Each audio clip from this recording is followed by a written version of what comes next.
This is my sister under oath explaining how she campaigned to get her estranged brother a $300,000 inheritance that his mother didn't want to give him while doing hospice care, except it wound up in her name and in her possession.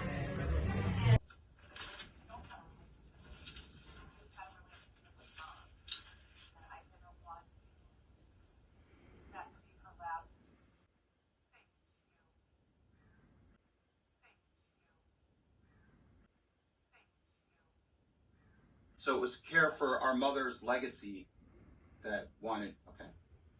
Um, okay. What happened to Mom's ashes?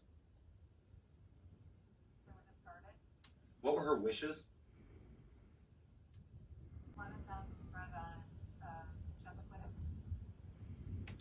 Why weren't they, why didn't you do that?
Hi.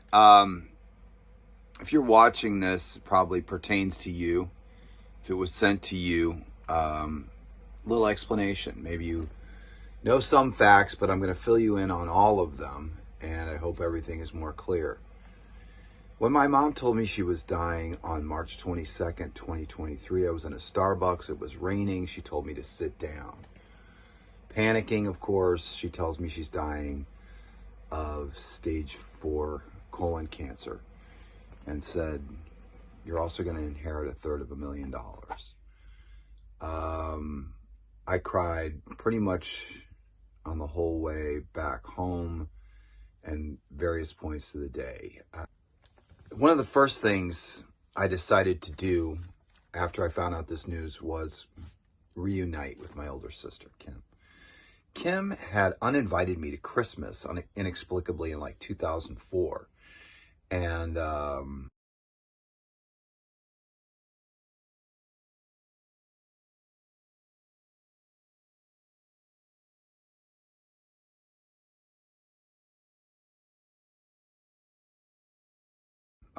had a great job at that time. Everything was going super well. My mom said, well, you know, it's at Kim's, but we'll get a hotel because we don't want to. And Kim kind of just told me one day, don't come.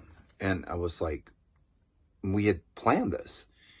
And then she had just decided, freaked out, that I was going to come and, I don't know, steal her thunder or whatever, be more popular with her kids.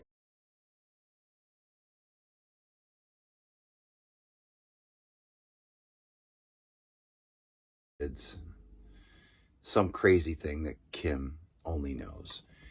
And then she told our relatives that at one point I tried to kidnap her son. I can prove this is false because this had happened allegedly in like 86, but I kind of disappeared in 89 and Kim hired a private detective to try to find me in Hawaii. So she obviously wasn't upset about it 3 years later, but somehow when Christmas came up, Kim's kind of a psycho, for real, and there's a lot of evidence of this.